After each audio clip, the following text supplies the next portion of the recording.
Di sini yang mau kami tuturkan itu mungkin ada dua versi penulangan plat yang mungkin bisa teman-teman jumpain ya apabila di browsing di internet.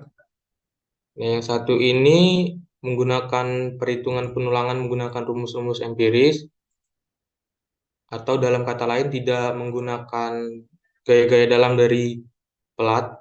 Nah, yang satu lagi ini menggunakan gaya-gaya gaya dalam dari ITEPS-nya itu sendiri. Mungkin yang pertama yang ingin kami tuturkan itu menggunakan yang rumus-rumus empiris. Mungkin bisa teman-teman cari atau browsing nanti di Google ataupun internet terkait perhitungan ini. Oke, yang pertama yang perlu teman-teman perhatikan itu FC aksennya, di mana ini udah ada di data soal, kemudian FY juga di data soal, kemudian itu LX, yaitu panjang bentang di sumbu X. Ini saya menggunakan data dari kelompok 9D, di mana LX-nya itu 4 meter, kemudian LY-nya itu 6 meter. Dan untuk dari perhitungan prelimnya tersebut, didapatkan ketebalan plat antenya 130 mili atau 13 cm. Kemudian, untuk menentukan plat tersebut ataupun berdasarkan bentang ini terkategorikan plat satu arah atau dua arah, teman-teman bisa membagikan antara LX atau LX bagi LY ataupun LY dibagi LX, di mana apabila kurang atau lebih dari dua, maka dia terkategorikan plat dua arah. Untuk perbandingan LY banding LX-nya itu didapatkan 1,5.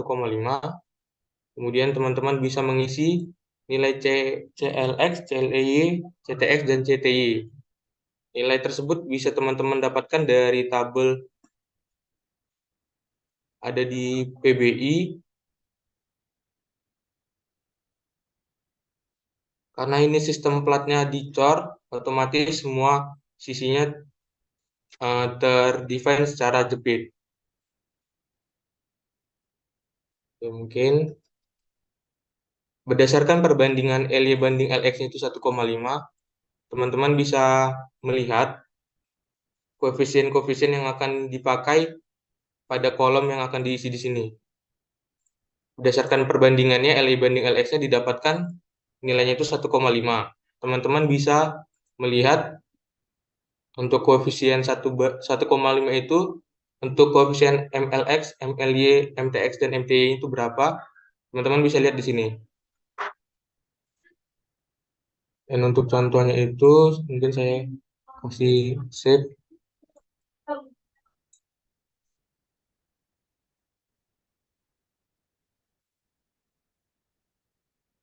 Nah, untuk nilai-nilai yang akan diisi pada kolom tersebut,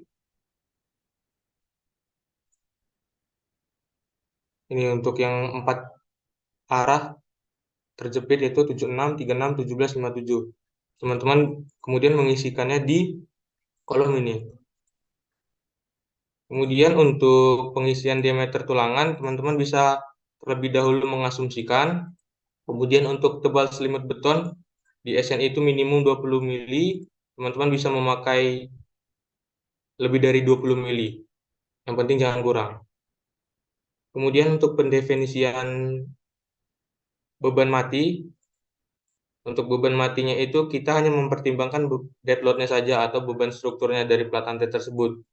Di mana ini merupakan massa jenis beton bertulang untuk tebal platnya tadi 13 cm sehingga didapatkan beban meratanya 3,12 kN per meter persegi. Kemudian untuk plafon kita tidak mendefinisikannya, kita bisa buat 0, kemudian instalasi tidak ada, sehingga didapatkan untuk total beban matinya itu 3,12. Kemudian untuk beban hidup pada tugas besar ini diasumsikan untuk struktur gedungnya memiliki fungsi kantor, sehingga untuk beban live load-nya itu 2,4 kN per meter persegi. Sehingga setelah mendefinisikan ini semua, mungkin kalau misalnya teman-teman mencari nanti untuk perhitungannya sudah ngeling ke belakang, sampai di sini. Untuk parameter pengisian jarak tulangannya itu sebenarnya bisa 200, cuman teman-teman harus mempertimbangkan di lanjutannya itu nanti. Nah, untuk metodenya itu teman-teman bisa trial and error terlebih dahulu, mungkin pakai 100 ataupun 150 seperti itu. Nah, yang nanti membedakan antara perhitungan dengan rumus empiris dan dengan gaya dalam plat ini ada di perhitungan kumulatif dari lanjutannya ini sendiri. Mungkin kita isi dulu ini 150. Nah, untuk ceknya itu luas tulangan yang diperlukan harus lebih besar sama dengan luas terpakai. Otomatis ini sudah memenuhi karena luas yang terpakai ini 524 mm persegi, sedangkan yang diperlukan hanya 299. Otomatis dengan penempatan dan pemasangan tulangan 10 mm dengan jarak 150 itu sudah memenuhi. Kemudian untuk kontrol lanjutannya, di sini udah ngeling semua rumusnya.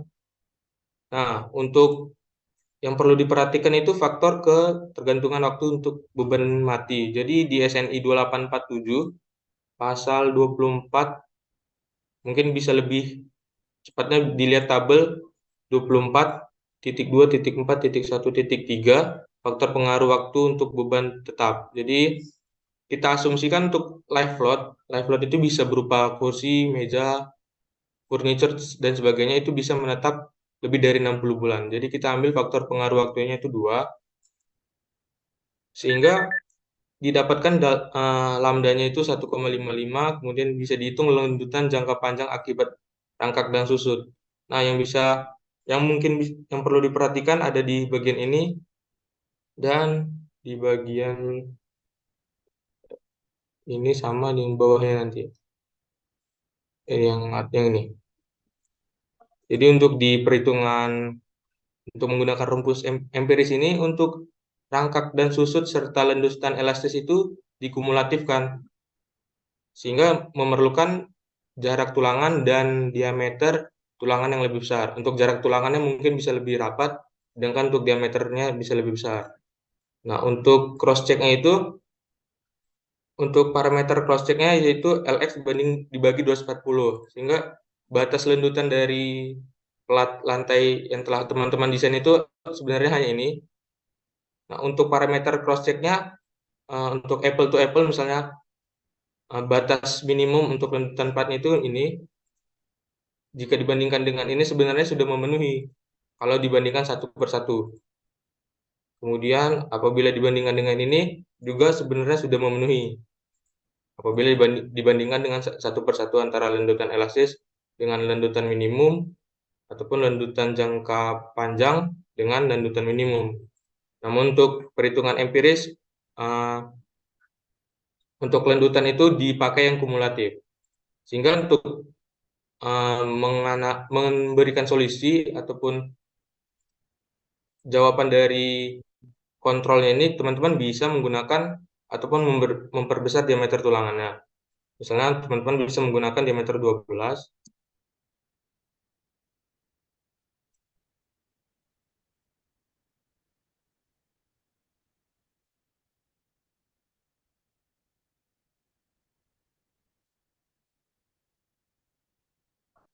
yang bisa dipakai diameter 12.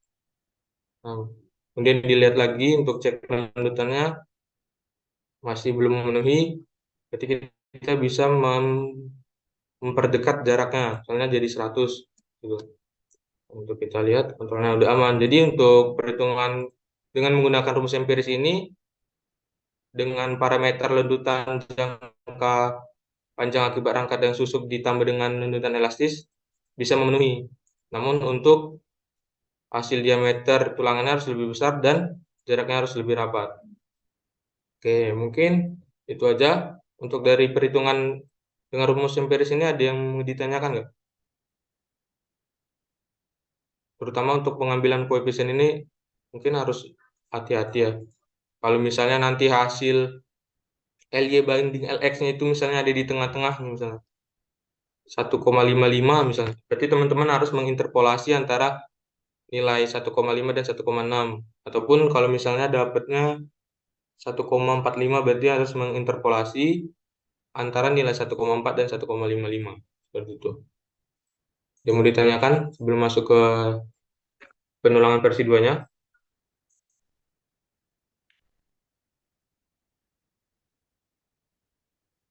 Oke, udah nggak? Belum, Bang. Ya, lanjut dah. Dan untuk penulangan versi 2-nya, itu kita menggunakan gaya-gaya dalam dari ITEP. Oke, yang pertama sama, untuk data strukturnya kita mengisi sumbu X, berapa panjang bentang sumbu X, dan juga berapa panjang bentang sumbu Y, kemudian tebalnya. Kemudian, nah, diameter tulang ini kita bisa mengasumsikan terlebih dahulu, berapa misalnya. Misalnya sama seperti yang sebelumnya, kita kan mengasumsikan 10, diameter 10, cuman karena faktor pengaruh lendutan kumulatif tadi, kita memperbesarnya menjadi 12. Ini kita coba dulu 10 misalnya. Kemudian untuk selimut betonnya kita samakan 25, kemudian ini sudah ngeling ke atas.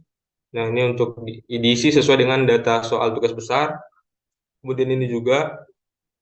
Nah, kemudian kita mengambil data-data ini dari mana? Inilah yang kita ambil dari ITEP. Yang kita buka ITEPS-nya. Oke, teman-teman setelah merunning ataupun start merunning saja, teman-teman bisa langsung Ctrl T ITEPS-nya. Kemudian buka di bagian elemen output, kemudian area output. Nah, kemudian teman-teman lihat lagi parameter yang dibutuhkan itu apa aja. Nah, ini beban gaya dalam. Berarti kita memerlukan, oke, yang untuk yang diambil dari gaya dalam ini hanya beban kombinasi SIDL, DL, dan LL. Oke, berarti kita harus melihat, berarti beban kombinasinya itu ada di bagian 1,1 dan 2,1 berarti.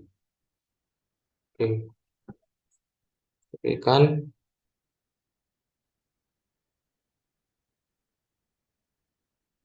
Oke, caranya itu teman-teman yang pertama, oke, parameter apa saja yang diminta? Yang pertama, M max akibat M11 max. Oke, M11 max. Berarti kita ambil parameter yang pertama M11 max.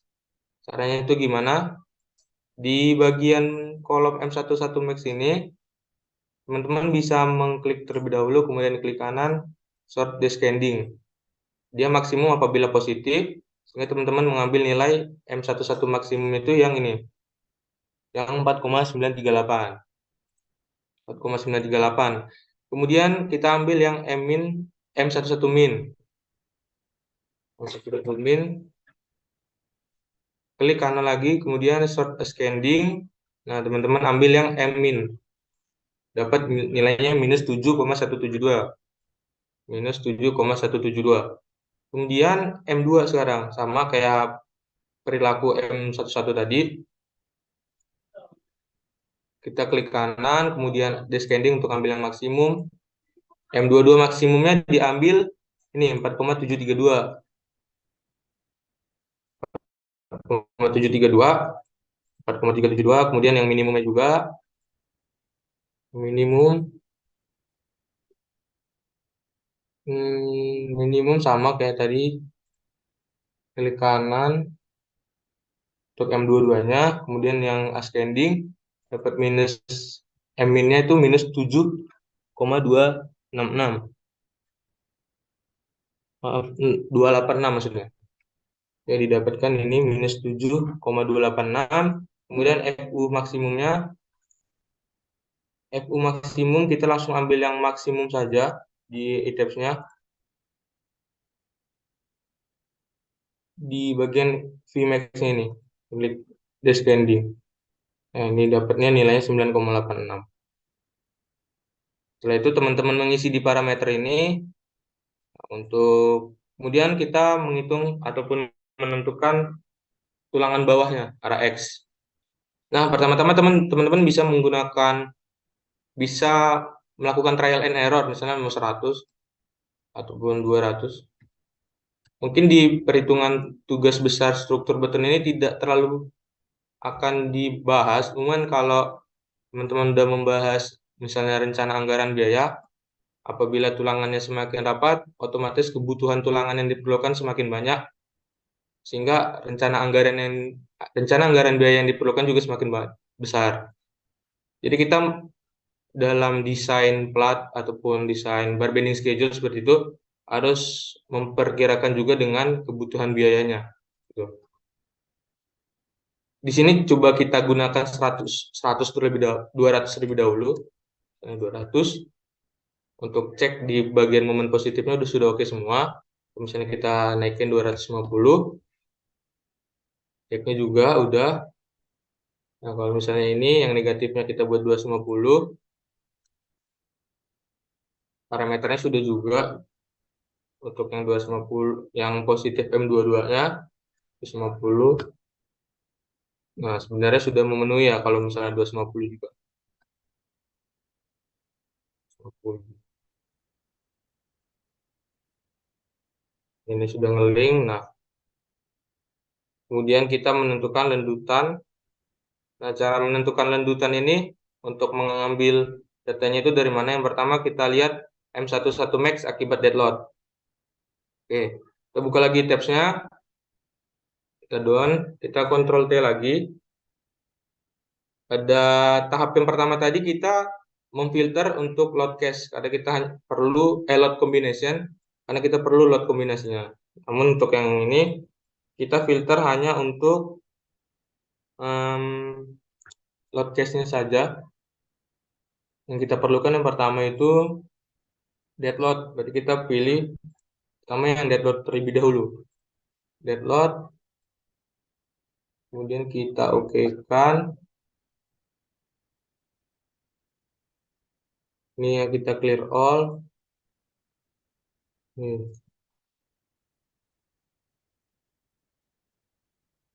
Perilakunya sama aja kayak yang tadi. Pertama untuk M11 Max kita short scanning dulu, descending untuk mendapatkan yang maksimumnya. Didapatkan untuk M11 Max untuk dead load 2,05. Nah, 2,05. Kemudian M11 min untuk dead loadnya short ascending dapat M11 minnya itu minus 2,835. Minus 2,835. Nah, di tugas besar struktur beton ini kita tidak di define ataupun di assign cellulose-nya kita tidak memasukkan SDL. Cuman untuk teman-teman yang capstone design harus memperhatikan parameter ini diisi berapa. Untuk pengisiannya sama aja. Kalau misalnya SDL itu kita klik down lagi. Sama kita ganti berarti dari DL ke SIDL. SIDL. Nah, ini bisa dibuktikan juga dengan output dari gaya dalamnya. Apabila di tugas besar ini ada, berarti teman-teman salah memasukkan assign load-nya ini 0 semua. Berarti ini menandakan bahwa SIDL tidak ada di assign di cell load-nya. 0 semua. Oke. Karena 0, SIDL itu 0 semua. Kemudian M11 max dan M11 min untuk LL sama aja sebenarnya kayak tadi. Kita Ctrl T lagi. Elemen output, area output. Oke, yang membedakan kita load cache-nya kan. Kita pilih yang LL. Live. Oke, ini kita clear all aja yang tidak perlu. Okein. Oke, sama M11 lagi kita pilih. M11 min. Klik kanan, start descending, pilih yang maksimum. Berarti ini minus 1,588. 1,588 ya. Kemudian pilih M11 minnya. M11 min. 11 min kita klik kanan lagi, short ascending. Nah, ambil yang minimumnya minus 2,356. Minus 2,356. Kemudian teman-teman input di sini. Oke, bawahnya udah nge-link. Nah, sama aja sebenarnya untuk perolehan data-data ini sama seperti yang R11 ini, teman-teman tinggal ambil datanya dari yang sebelumnya ya. Dari 0. Teman-teman tinggal menyesuaikan sama arah sumbu tadi. Kemudian sudah. Nah, teman-teman bisa membedakan hasil parameter yang didapat dari penulangan versi 2 dan penulangan versi 1. Bahwasannya landutan itu sangat berpengaruh terhadap besarnya diameter tulangan dan jarak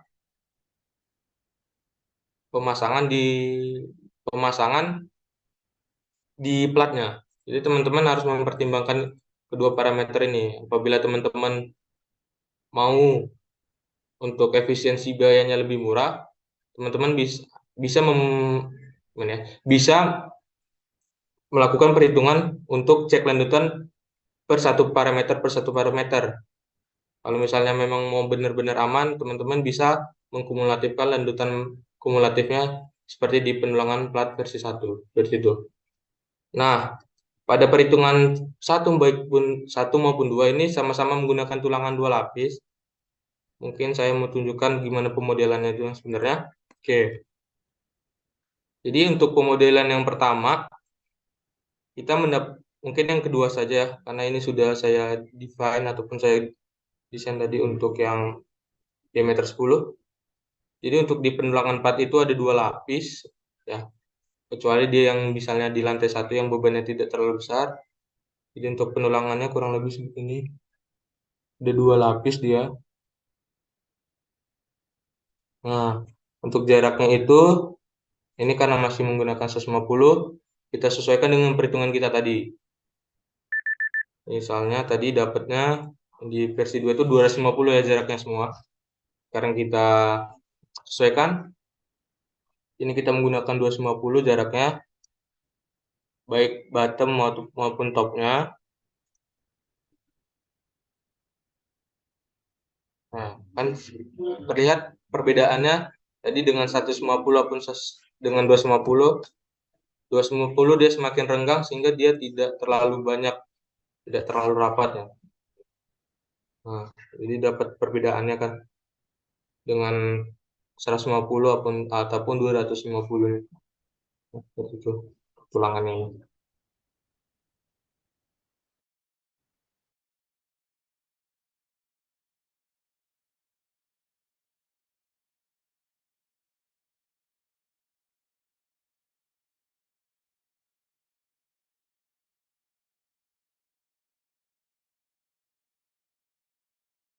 Bang, saya mau nanya, Bang. Ya, siapa namanya?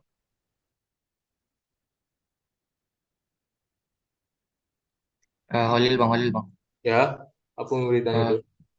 ini, Bang, untuk pas mau mulai ngambil datanya tadi itu, buat penulangan-penulangan sebelumnya itu kita masukin dulu apa enggak, Bang? Yang di versi pertama ya. Iya, Bang. Nah, oke, Mbak. Tadi sebelumnya sudah saya sampaikan untuk yang versi pertama ini kita menggunakan rumus-rumus empiris dari SNI lama, yaitu SNI 2002 dan SNI 2013. Nah, untuk parameternya ini tadi kenapa saya ambil yang kayak ini ya.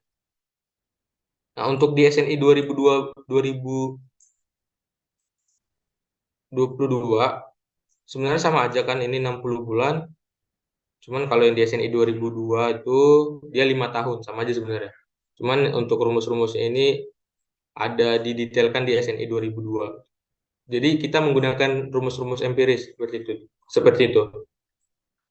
Kenapa saya membilangkan itu rumus empiris? Karena kita menggunakan koefisien-koefisien yang ada di PBI ini, PBI tahun 71 ini.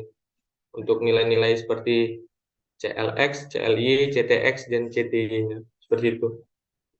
Empiris itu bisa dibilang kayak eksperimen dari pengamat-pengamat ataupun praktisi-praktisi yang memang sebelumnya sudah sering melakukan ini sehingga mereka bisa mendapatkan nilai-nilai koefisien ini gitu. Dan apabila teman-teman melihat apabila yang ini ya landutannya dibandingkan apple to apple ataupun parameter per parameter, hasil yang dihasilkan juga kurang lebih sama, baik itu menggunakan rumus empiris misalnya ini mau kita bandingkan satu persatu tapi ya ini kita gunakan 150, ya tadi 250 ya, ini enggak 250. Nah, ini untuk landutan yang ini sama dengan yang dibandingkan yang ini sudah memenuhi kan. Nah, dengan yang ini juga. Namun yang tidak memenuhi apabila dibandingkan dengan lanjutan totalnya seperti itu. Kira-kira menjawab nggak? Jadi, Menjawab. Cuma yang maksud saya itu kayak misalnya kan sebelumnya kita ada bikin penulangan untuk kolom ataupun balok gitu loh. Itu kan nah, nanti kita masukin dulu ke etapsnya baru kita bisa ngambil data yang ini apa tetap pakai data yang pertama. Kan tadi masuk buat ngambil data beban DL atau SIDL yang dari pelat lantainya kan. oh itu yang untuk versi 2 nih, yang ambil dari SI2. Nah, di sini kita tidak ada memperhitungkan DL. Nah, yang membedakan itu juga untuk cek lanjutannya ini dia per parameter DL, DL, LL, LL, dan SIDL. Cuman kalau yang di perhitungan rumus empiris ini dia langsung menggunakan load kombinasinya. 1,2 dikali dead load tambah 1,6 dikali live load gitu. Kita tidak ada menginput data-data dari ITEP. Nah, dia langsung rumus-rumus seperti ini gitu. Nah, beda cerita yang ini. Kita kan menginput data kayak Mmax, Mmin kan. Sebenarnya sama aja ini kan nilai-nilai ini. Dapat dari mana misalnya Mminnya berapa gitu. Hampir sama mendekati sebenarnya. Ini 4 ya, tuh kurang lebih mendekati dia. Dan juga untuk hasilnya juga diameter 10, jaraknya 250, hampir-hampir mendekati gitu. Cuman karena yang versi pertama ini dia memperkirakan lendutan kumulatif sehingga dia tidak memenuhi kan untuk diameter 10 dengan jarak 250 sehingga dia harus diperbesar dan juga ulangannya diperrapat gitu. Mana? Menjawab nggak Olin? Ya Bang, terima kasih Bang. Oke, ada lagi yang mau ditanya?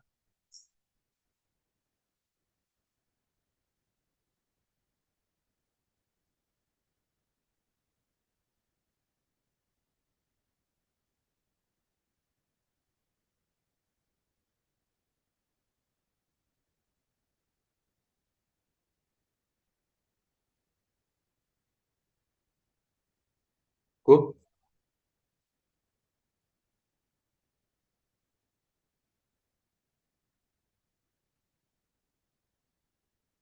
Oke, kalau nggak ada yang mau ditanya lagi, recordnya aman nggak Yesa?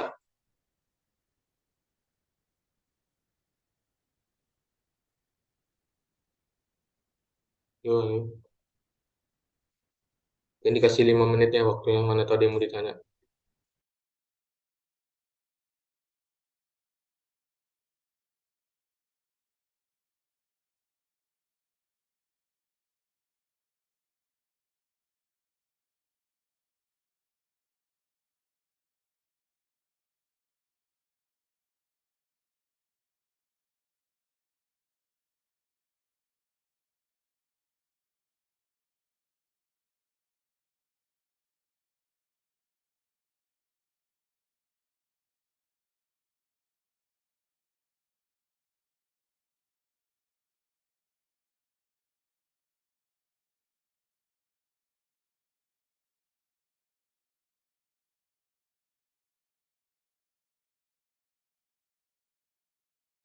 Yesa, recordnya aman nggak Yesa?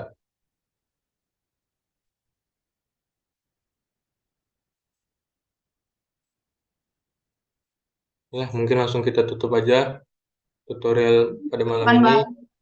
Silakan melanjutkan tugas besarnya. Selamat malam. Selamat malam, Bang. Terima kasih banyak, Terima Bang. kasih Bang.